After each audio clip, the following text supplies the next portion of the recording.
Welcome to Kerala. আমরা Kerala enter করে গেলাম ভাই।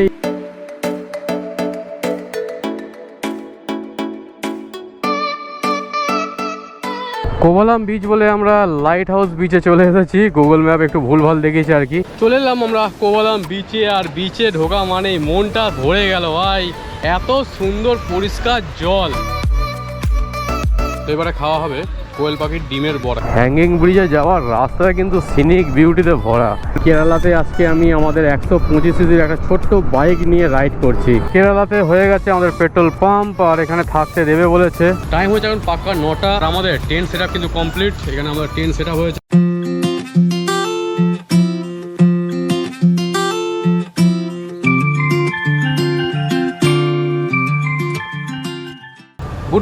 Good morning from Kanyakumari. আজকে আমাদের ডে 10, আর আজকে আমরা যেতে চলেছি কন্যাকুমারী টু কেরালা। তোমাদের একটা সারপ্রাইজ দেবো বলেছিলাম, সেই সারপ্রাইজটা হচ্ছে এটাই যে আমরা শুধুমাত্র কন্যাকুমারী নয়, তার সাথে কিন্তু কেরালাও অ্যাড করছি। তো সারপ্রাইজটা কেমন লাগলো কমেন্টে অবশ্যই জানিও। সকালের টাইম এরকম সারপ্রাইজ পেতে কার না ভালো লাগে। আমাদের অলরেডি ব্যাগ প্যাকিং করা চলছে, দেখতে পাচ্ছ। আমার তো অলমোস্ট ডান হয়ে গেছে, আর দীপদা এখনও পর্যন্ত ব্যাগ প্যাকিং করছে। এখান থেকে কেরালার ডিস্টেন্স 300-350 কিলোমিটার হবে। তবে কেরালা ঢোকার আগে আমরা কিন্তু দুটো সাইট সিন করবো, একটা ওয়াটারফলস আছে এবং একটা হ্যাঙ্গিং ব্রিজ রয়েছে। তো চলো বেশি টাইম না করে আজকে জার্নিটা শুরু করা যাক। এবং ভিডিওগুলো যদি ভালো লাগে লাইক করো, কমেন্ট করো, চ্যানেলটাকে অবশ্যই সাবস্ক্রাইব করে দিও এবং বন্ধুবান্ধব ফ্যামিলি মেম্বারের সাথে বেশি শেয়ার করো। আর আমরা যেই হোটেলটায় ছিলাম সেই হোটেলটার ভিউ তোমাদের দেখিয়েছি, হোটেল সি ব্রেস। আর এখানকার কন্ট্যাক্ট নাম্বার হচ্ছে 9442941604। যদি তোমরা কন্যাকুমারী থেকে আসো, তোমরা কিন্তু আসবে ঠিক এই সাইড দিয়ে এবং যাবে ওই সাইডে। দু সাইডে দেখতে পাচ্ছ প্রচুর হোটেল রয়েছে, যে কোনো হোটেলে থাকতে পারো। তবে এই হোটেলটা একটু বেটার, কারণ বাইক পার্কিংয়ের জায়গাও রয়েছে এবং বেশ বড় সড়ো রুমটাও রয়েছে। তো যাওয়ার পথেই বাম হাতে পড়বে এই হোটেলটা। চলো, তো টাইম হচ্ছে 8:56, আর আমরা কন্যাকুমারীকে বিদায় জানিয়ে এবারের মতন বেরিয়ে পড়লাম। কন্যাকুমারীতে আমরা খুব সুন্দর এনজয় করেছি, খুব সুন্দর ফটো ভিডিও করেছি। যারা এখনো পর্যন্ত ফেসবুক এবং ইনস্টাতে ফলো করেনি তাদেরকে রিকোয়েস্ট করবো একটু ফলো করে নাও, কারণ ওই সুন্দর ফটোগুলো কিন্তু আমি ফেসবুকে এবং ইনস্টাতে আপলোড করব। আর লাস্টবারের মতন থ্যাংক ইউ কাম ACAIN। কন্যাকুমারীর গেট হচ্ছে এটাই। আর আমরা এসেছিলাম অ্যাকচুয়ালি এই সাইডটা দিয়ে, আমরা বেরিয়ে যাচ্ছি এইদিকে, যেহেতু আমরা কেরালা ঢুকবো তো এই রাস্তাটা যাচ্ছে কেরালার দিকেই। আর হ্যাঙ্গিং ব্রিজের ডিস্টেন্স কন্যাকুমারী থেকে মাত্র 50 কিলোমিটার। এই রাউন্ডটা থেকে আমরা NH66 ধরে নেব, এখান থেকে সোজা রাউন্ড অ্যাবাউট। এখানে কিন্তু অনেক কটাই রাস্তা রয়েছে। এই আমরা NH66 ধরে নিলাম, আর NH66 কিন্তু আমাদের কন্টিনিউ করতে হবে প্রায় কেরালার কাছাকাছি পর্যন্ত। আজকের দিনে আমরা প্রপার হাইওয়ে পাবো বলে মনে হয় না। আজকে এরকম একই রাস্তা থাকবে, তার মধ্যে গাড়ি আসবে যাবে। প্রপার হাইওয়ে পেলে 300-350 কিলোমিটার কভার করা কোনো ব্যাপার নয়, কিন্তু এরকম রাস্তা হলে ভীষণ চাপ। ডান দিক দিয়ে যে গাড়িগুলো আসবে খুবই ফালতুভাবে আসবে এবং আমাদের খুব সাবধানে গাড়ি চালিয়ে যেতে হবে। সব থেকে বড় কথা, বেশি স্পিড মেনটেন করাও যাবে না। আরও একটা চাপ আছে, কেরালাতে গোপ্রো কিন্তু ব্যান আছে। আমাদের যেহেতু গোপ্রোতে ব্লগিং হচ্ছে, সেক্ষেত্রে একটু সমস্যা হলেও হতে পারে।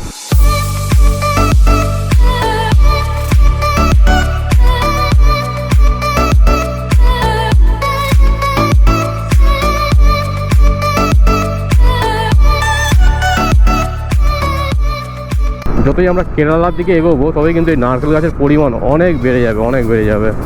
NH66-এ গাড়ির চাপটা একবার দেখো, বাইক স্কুটি সমস্ত কিছু, তার সাথে সাথে বাসের ঝামেলা তো রয়েছে।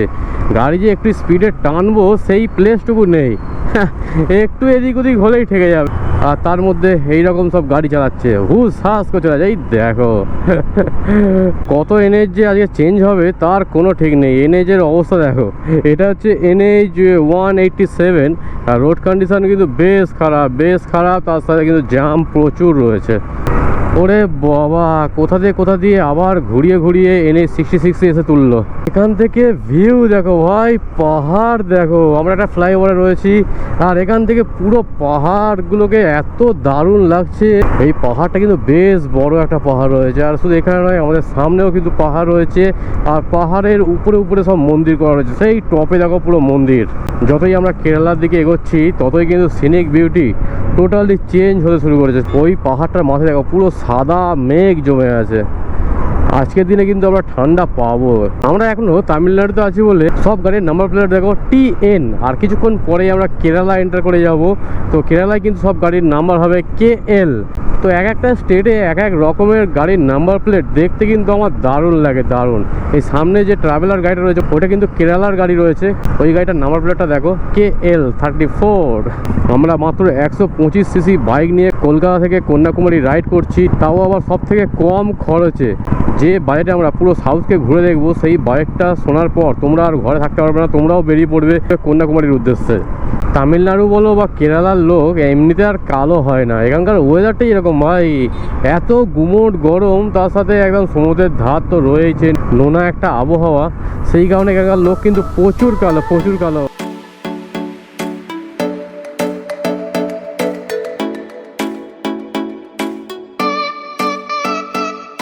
আমরা পৌঁছে গেছি প্রায় মাথুর হ্যাঙ্গিং ব্রিজের কাছাকাছি। এখান থেকে আর 1-2 কিলোমিটার বাকি আছে, তবে যাওয়ার রাস্তা কিন্তু বেশ ফাঁকা ফাঁকা হয়ে গেল হঠাৎ করে। বাবা, এখানের ভিউটা দেখো একবার। দু সাইডে এরকম গাছের জঙ্গল, মধ্যিখান দিয়ে রাস্তা। হ্যাঙ্গিং ব্রিজে যাওয়ার রাস্তাটা কিন্তু সিনিক বিউটিতে ভরা। অবশেষে আমরা পৌঁছে গেলাম মাথুরাই হ্যাঙ্গিং ব্রিজ। টাইম হয়েছে এখন 10টা 27, আর আমরা হ্যাঙ্গিং ব্রিজের ঠিক সামনে চলে এসেছি। এই দেখো, এই হচ্ছে হ্যাঙ্গিং ব্রিজের ভিউ নিচ থেকে। অ্যাকচুয়ালি উপর থেকে যাওয়া যায়, উপরে টিকিট কেটে আর এই ব্রিজটা ঘোরা যায়, তবে নিচ থেকে যে মজাটা পাওয়া যায় সেটা কিন্তু উপর থেকে কখনোই সম্ভব নয়। সেই কারণে আমি আগে থেকে ডান দিকের রাস্তা নিয়ে নিয়েছি এবং নিয়ে চলে এসেছি একদম হ্যাঙ্গিং ব্রিজের নিচে। তো এই হ্যাঙ্গিং ব্রিজটা নর্মাল ব্রিজের মতনই লাগছে, আমার খুব একটা খাস কিছু লাগছে না। তোমাদের কেমন লাগলো কমেন্টে অবশ্যই জানিও। ঘড়ির কাটায় টাইম হচ্ছে এখন পাক্কা 11টা, আর আমরা এই মাথুরাই হ্যাঙ্গিং ব্রিজ ঘোরা কমপ্লিট করে বেরোচ্ছি এবারে তিরুপাপ্পু ওয়াটারফলসের দিকে। উপরে যাওয়ার জন্য 10 টাকা করে টিকিট নিচ্ছে, উপরে গিয়ে লাভ নেই, উপরে গিয়ে শুধু রাস্তায় দেখতে হবে। কত যে ব্রিজ আমরা এর থেকে সুন্দর সুন্দর পার করে এসেছি তার কোনো ঠিক নেই। আমরা নিচ থেকে বরঞ্চ অনেক ভালো ভিউ পেয়েছি। যাই হোক, এখানকার রাস্তার ভিউটা কিন্তু সুন্দর ছিল, পুরো খাড়া, এই উঠে যাচ্ছে রাস্তাটা, তোমরা এখানে দেখলে বুঝতে পারবে। এই যে জঙ্গলটা দেখাচ্ছিলাম তোমাদেরকে, এই গাছগুলো হচ্ছে রাবার গাছ। এখানে দেখো একটুখানি কেটে আর মালা দিয়ে রেখেছে। এখানে রাবার গাছের যে আটা হয় সেটা কিন্তু জমো হচ্ছে। এখানে প্রচুর রাবার গাছের একটা বাগান মতন করা রয়েছে। আগে যত যাচ্ছি রাস্তার কন্ডিশন খারাপ হতেই থাকছে। আশা করছি কেরালা ঢোকার পর আমরা ভালো রাস্তা পেয়ে যাব, তবে শেষের এই কিছু কিলোমিটারটা কিন্তু ভীষণ চাপ। কন্যাকুমারী থেকে প্রায় 50-60 কিলোমিটার দূরে এই সমস্ত সাইট সিনগুলো রয়েছে। যদি তোমাদের কাছে পার্সোনাল গাড়ি থাকে তাহলে তো আসতেই পারো, আর যদি পার্সোনাল গাড়ি না থাকে গাড়ি ভাড়া করে আসা কিন্তু লস, যা দেখতে পাচ্ছি আমি। পৌঁছে গেছি আমরা তিরুপারাপ্পু ওয়াটারফলসের ঠিক সামনে। এই হচ্ছে গেটটা, আর আমাদের বাইকগুলো এখানে পার্ক করতে হবে, দেন আমরা যাবো ওইদিকে। আমাদের বাইকগুলো এখানে পার্ক রয়েছে, আর হেঁটে যেতে হবে কিন্তু ঠিক এই সাইডে গেট রয়েছে। তো মনে হচ্ছে একটু হেঁটে নিচে নামানামি ব্যাপার রয়েছে। বেশিরভাগ জিনিস আমি সব টপ বক্সে রেখে দিয়েছি, আর শুধু হেলমেটটাকে নিয়ে যাচ্ছি কারণ এতেও গোপ্রো লাগানো রয়েছে। তো আমরা চলে এসেছি তিরুপাপ্পু ওয়াটারফলসের সামনে, আর এখানে কিন্তু ক্যামেরা অ্যালাউ নেই। ক্যামেরা নিয়ে আসলে 150 টাকা দিতে হবে।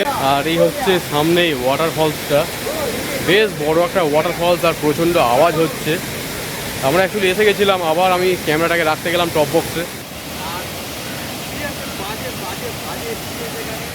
এই যে ওয়াটারফলসটা রয়েছে এটা কিন্তু বেশ বড় একটা ওয়াটারফলস, আর এখানে ক্যামেরা কেন অ্যালাউ করলো না আমি বুঝতে পারলাম না।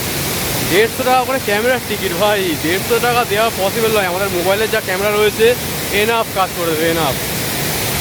ও এখানে সব চান টান করতে দেখতে পাচ্ছি, সেই লেভেলের মজা ভাই, সেই মজাই দেখো। ও হো, কেমন লাগছে জায়গাটা কমেন্টে জানাও। আর এখানে ঢোকার জন্য টিকিট নিয়েছে শুধুমাত্র 10 টাকা, আর পার্কিংয়ে 10 টাকা, তো টোটাল 20 টাকাতে কিন্তু আমরা এন্টার করে গেছি।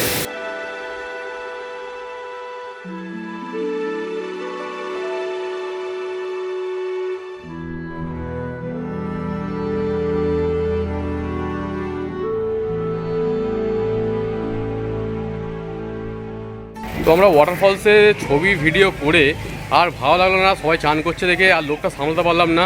তো ভাবলাম যে আমরাও চানটা করে নিই, সেই কারণে গামছা প্যান্ট নিয়ে বেরিয়ে পড়েছি স্নান করবো। টিকিট হ্যাঁ, এখানে চান না করলে অনেক কিছু মিস হয়ে যাবে, তাতে আমার 1 ঘন্টা লেট হয় হোক, কিন্তু এই জায়গাটা আর কবে আসবো কি না আসবো তার কোনো ঠিক নেই। কি তাই তো অঙ্কন? একদম। তো যতক্ষণ এখানে রয়েছি ফুল মজা নিয়ে নেবো আমরা।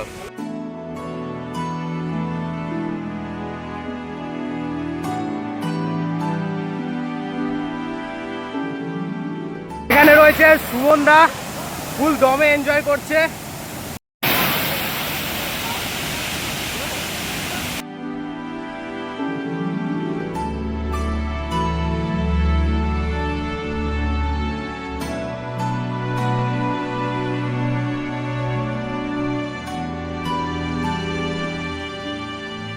ওয়াটারফলসে স্নানের পর্ব ছাড়ার পর এবারে আমরা যাব কেরালার সাইডে। সত্যি কথা বলতে গেলে এই ওয়াটারফলসে স্নান করার যে এক্সপিরিয়েন্সটা, সেটা সারা লাইফের এক্সপিরিয়েন্স ভাই। দারুণ এনজয় করছি, দারুণ। গা হাত পা পুরো ব্যথা মরে গেল আমাদের। স্নান সেরে আসার পর একটু খিদে পাচ্ছিল, তো আমরা যাচ্ছি এখন কিছু খাবার দাবারের দোকানে, যাও কিছু খাওয়া দাওয়া হবে।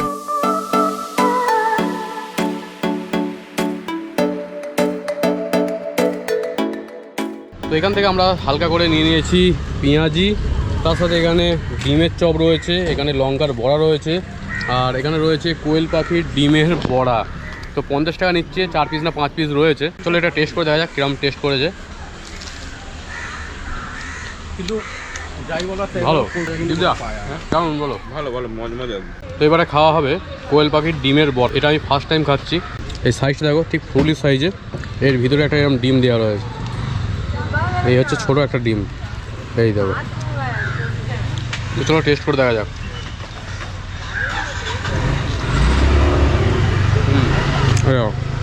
পুরো হাঁসের ডিমের মতনই ছোট, একদম একটুখানি হাঁসের ডিমের মতনই খেতে।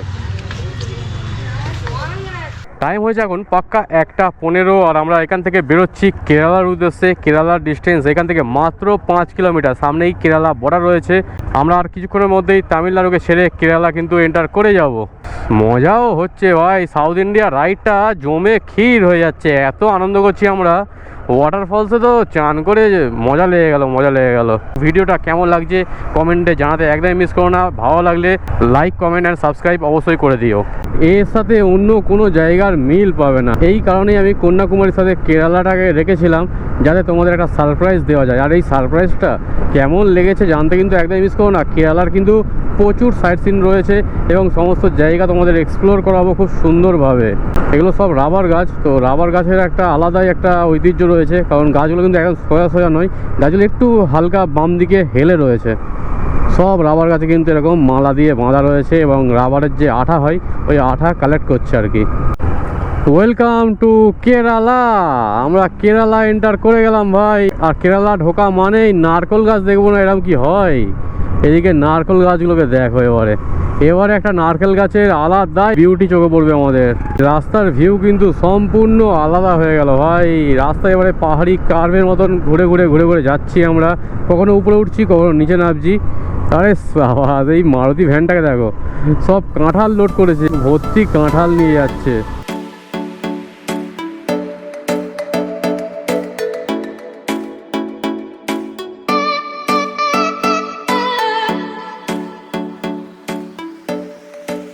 এতক্ষণ মেঘলা হয়েছিল, আর আমরা যেই না NH-66-এ উঠেছি বৃষ্টি পড়া শুরু হয়ে গেছে। আকাশের অবস্থাও খারাপ, বৃষ্টি মনে হচ্ছে হবে। এদিকে কাঁঠালও কিন্তু প্রচুর হয়, গাড়ি ভর্তি করে কাঁঠাল চলেছে। আমাদের ওখানে কিন্তু এখন কাঁঠালের সিজন নয়, তবে এখানে এত কাঁঠাল কোথা থেকে নিয়ে আসছে কে জানে। বেশ জোরেই বৃষ্টি এসে গেছে, সেই কারণে আমরা দাঁড়িয়ে রেনকোটটা পরে নেব আগে। প্রচণ্ড বৃষ্টির মধ্যে আমরা কেরালা ঢুকলাম, তোমরা দেখতে পেলে। আর এখন পুরো রয়েছি প্রপার কেরালাতে। আর এখান থেকে ভিউ যদি দেখায় তোমাদেরকে, এখানে ভিউটা দেখো। NH-66-এর উপরে দাঁড়িয়ে রয়েছি, একটা আলাদাই লাগছে। এখন রেনকোটটা আমি খুলবো না, কারণ রেনকোটটা একটু ভিজে আছে। তো গাড়ি চললে কিন্তু এটা শুকনো হয়ে যাবে। শুকনো হয়ে যাওয়ার পর তারপর খুলে আমরা টপ বক্সে আবার ঢুকিয়ে দেবো। টাইম হয়েছে এখন 2:32, আর আমরা কোভালাম বিচ থেকে মাত্র 18 কিলোমিটার দূরে রয়েছি। আর এখান থেকে আমি ক্যামেরাটা আবার লাগালাম, কারণ বৃষ্টি পুরোপুরি থেমে গিয়েছে। এই মাঝে মধ্যে বৃষ্টি আসছে, বৃষ্টি যাচ্ছে, এইটা কিন্তু বেশ সমস্যা। বৃষ্টি হলে কন্টিনিউ হওয়া কোনো সমস্যা নেই, রেনকোট পরে আমরা গাড়ি চালাতে পারবো। কিন্তু যদি একবার হয়ে থেমে যায়, সেক্ষেত্রে কিন্তু ভীষণ চাপ। আর কেরালায় ঢোকা মাত্রই এইরকম একটা ভিউ পাচ্ছি আমরা। এই দেখো, আমাদের বাম সাইডে কি একটা উপর থেকে গাছ কিন্তু নিচে ঝুড়ি মতো নেমেছে, দেখতে অপূর্ব লাগছে। কেরালাতে আসার ইচ্ছা ছিল আমার বহুদিন আগে থেকে, আর ভাবিনি যে আমি মাত্র 125 সিসির একটা ছোট্ট বাইক নিয়ে কেরালা চলে আসবো বা কন্যাকুমারী চলে আসবো। সবই সম্ভব হয়েছে তোমাদের ভালোবাসার জন্যে। তোমরা এতটা ভালোবাসা দিয়েছো তার জন্য অনেক অনেক ধন্যবাদ। আশা করছি ভবিষ্যতেও তোমরা এরমভাবেই ভালোবাসা দিতে থাকবে, আর আমি এরকম সুন্দর সুন্দর ব্লগ কিন্তু তোমাদেরকে উপহার দিতে থাকবো। কেরালায় যদিও গোপ্রো ব্যান রয়েছে, তাও আমি মোটো ব্লগিং করছি। তার একটাই রিজন, তোমার সামনে এই সুন্দর সুন্দর ভিউকে তুলে ধরার। যদি সামনে কোনো রকম সমস্যায় পড়ি তাহলে আর হয়তো মোটো ব্লগিং করা সম্ভব হবে না। তো আগে যা হবে দেখা যাবে। আপাতত যাচ্ছি আমরা কোভালাম বিচের দিকে। কেরালায় এলে কিছু গাছ দেখতে পাও আর না পাও, নারকেল গাছ দেখে মন ভরে যাবে ভাই। হাইওয়ের ধারে পর্যন্ত নারকেল গাছ দেখো। ও মেন NH 66-এ রয়েছি আমরা। আর নারকেল গাছের পরিমাণ দেখলে তোমরা বুঝতে পারবে যে কেরালা কেন বিখ্যাত। কেরালাকে অ্যাকচুয়ালি নারকেল গাছের শহরও বলা চলে। আমাদের ছোট ভাইকে নিয়ে আমরা এখন কেরালার বুক চিরে চলেছি।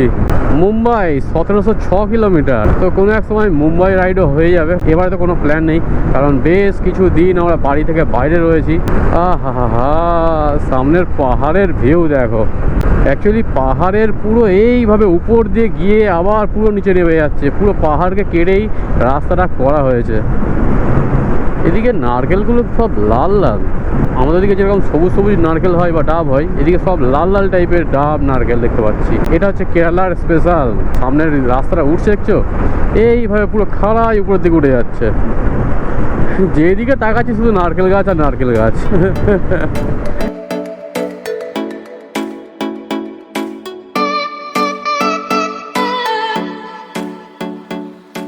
আমরা মেন হাইওয়েকে ছেড়ে বাম দিকে রাস্তা নিয়ে নিয়েছি। আর রাস্তাটা কতটা উঁচু দেখো, আর ওই রাস্তাটা কত নিচে।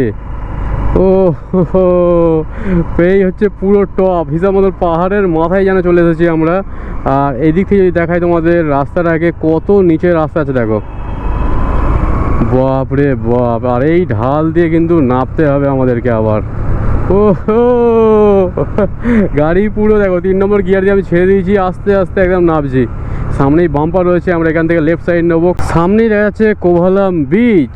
কোভালাম বিচ বলে আমরা লাইট হাউস বিচে চলে এসেছি। গুগল ম্যাপ একটু ভুলভাল দেখিয়েছে আর কি। ভিতরে আর কিন্তু যাওয়া যাবে না, এখানেই বাইক পার্ক করতে হবে কোথাও। আরে বাবা, এটা পুরো ঢাল, আর ঢালেতে গাড়ি রাখা কিন্তু ভীষণ চাপ। চলো এখানে আমরা আগে নাবি। এখানে ফরেনার আছে প্রচুর।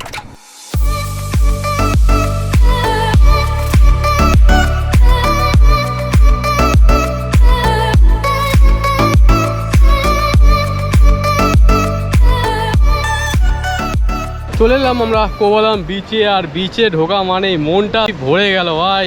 এত সুন্দর পরিষ্কার জল, তার সাথে রয়েছে ওই মাঝখানে কিন্তু একটা দ্বীপ মতো হয়ে রয়েছে। দারুণ লাগছে ভাই, দারুণ। আর এখানে পুরো গোয়া গোয়া ফিল আসছে একটা, কারণ এখানে দেখো এরকম ছাতা টাতা খাটানো রয়েছে, সব বসার মতন জায়গা করা রয়েছে। আর এখানে ফরেনার কিন্তু প্রচুর রয়েছে, প্রচুর। ইন্ডিয়ান কম, ফরেনার বেশি এই বিচটাতে।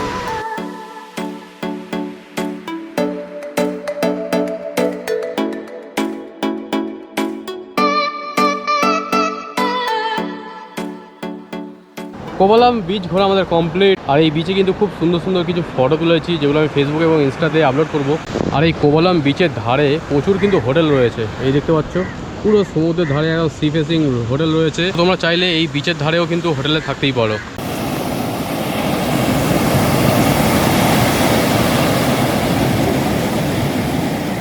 চলো টাইম হচ্ছে 3:31 আর আমরা কোভালাম বিচ ঘোরা কমপ্লিট করে সবেমাত্র বেরোচ্ছি। এবারে কেরালার প্রথম সাইট সিন আমরা কমপ্লিট করলাম। এবারে যাব আমরা পদ্মনাভ স্বামী টেম্পলের দিকে, যেটা ডিস্টেন্স আছে এখান থেকে মাত্র 13 কিলোমিটার। পৌঁছে গেছি কেরালার প্রথম toll plaza, Thiruvallam toll plaza. The Kerala story মুভিটা কারা দেখেছো একটু কমেন্টে জানাও। আর আমি ভাবতে পারছি না সেই কেরালাতে আজকে আমি আমাদের 125 সিসির একটা ছোট্ট বাইক নিয়ে রাইড করছি, তাও আবার মাত্র 11 দিনে। টেম্পলে যাওয়ার রাস্তাটা কিন্তু জামজটে ভরপুর ভাই। যেই থেকে আমরা হাইওয়ে ছেড়ে ডান দিকে নিয়েছি সেই থেকে এরকম জামজট রাস্তা, পুরো রাস্তাটাই সিগনালে ভর্তি, আর জাম তো রয়েইছে। চলো তো পৌঁছে গেলাম পদ্মনাভ স্বামী টেম্পলের ঠিক সামনে। এখানে বাইকটাকে আমাদের পার্ক করতে হবে আগে, দেন আমরা ভিতরে যেতে পারবো। পৌঁছে গেলাম পদ্মনাভ স্বামী টেম্পলের ঠিক সামনে। আর এখানে একটা বড় পুকুর রয়েছে, পুকুরের ওপারেই কিন্তু দেখতে পাবে মন্দিরটাই বাঁশ টাস বেঁধে কিছু রং টঙের কাজ হচ্ছে হয়তো। আর এই পুকুরে কত মাছ দেখো, ও পুরো সবুজ জল, যেটা কেরালার আইকন। এখানকার সব নদী বলো বা পুকুর, সব জল কিন্তু সবুজই হয়। তবে সিটির মধ্যে আজ থেকে একটু চাপ হয়েছে, মানে প্রচণ্ড গরম, তার মধ্যে রাজ্যের গাড়ি এদিক ওদিক চলে যাচ্ছে।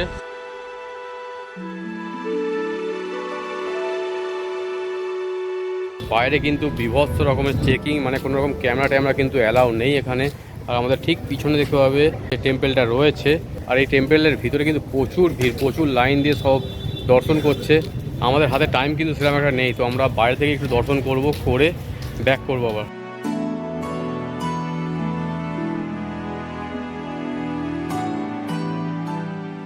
এই সমস্ত মন্দিরে এলে এখানে সব মেয়েরা সাদা শাড়ি গোল্ডেন পাড় পরে রয়েছে এবং ছেলেরা ধুতি সাদা জামা বা খালি গায়ে অনেকে যাচ্ছে।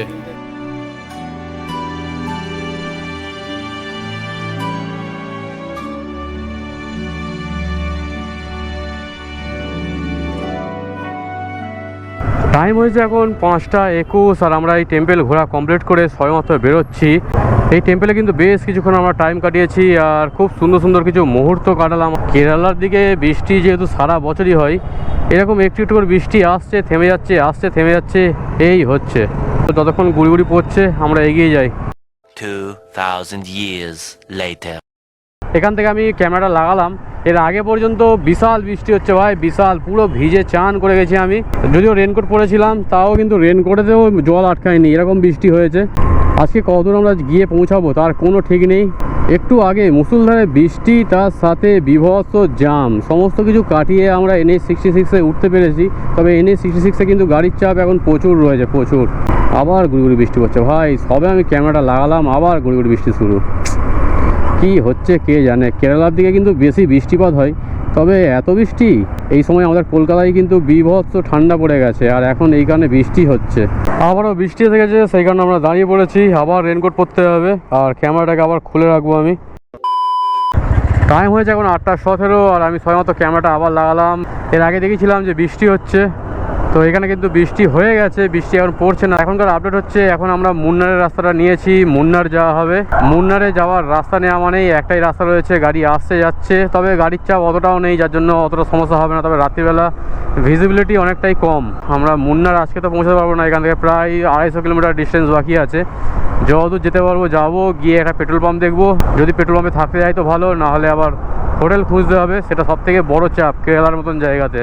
তো আমরা একটা ইন্ডিয়ান অয়েলের পেট্রোল পাম্পে এসেছি, সেখানে জিজ্ঞাসা করতে হবে যে থাকতে দেবে কি না। চলো, তো কেরালাতে হয়ে গেছে আমাদের পেট্রোল পাম্প, আর এখানে থাকতে দেবে বলেছে। আমরা এখানে গাড়িটাকে আগে রাখবো, রেখে তারপরে দেখবো যে কোথায় টেন্ট করা যায়। ওরে বাবা, তো এখানে গাড়িটাকে রাখি, তারপর বাকি কথা হচ্ছে কি হয় না হয়। পাম্পে এসে সবার প্রথমে আমরা ড্রেস সব ছেড়ে নিয়েছি। তো রাইডিং জায়গাটা এগুলো প্রচণ্ড গরম হচ্ছে, আর এখানে কিন্তু বেশ গরম রয়েছে, বৃষ্টি হওয়া সত্ত্বেও বেশ গরম রয়েছে। এখানে একটা স্পেস দিয়েছে আমাদের, এই জায়গাটায় আমরা টেন্ট করব এবং অঙ্কন টেন্ট করবে ঠিক এই সাইডটাতে। আমার টেন্টে যদি জল পড়ে সেইখানে উপরে সেট রয়েছে, আশা করছি অসুবিধা হবে না রাতে যদি বৃষ্টিও আসে। আর রাত্রে বৃষ্টি হওয়ার চান্স অনেক বেশি, কি দিদা? বলছি একটা টেন্ট উপরে একটা নিচে করলে কেরালাতে ঢোকা মাত্রই কিন্তু বৃষ্টি শুরু হয়েছে, আসে মুষলধারে বৃষ্টি। যাই হোক, চলো আমরা টেন্ট সেট আপটা আগে করে নিই, তারপর বাকি কথা হবে। টাইম হয়েছে এখন পাক্কা 9টা, আর আমাদের টেন্ট সেট আপ কিন্তু কমপ্লিট। এখানে আমাদের টেন্ট সেট আপ হয়েছে,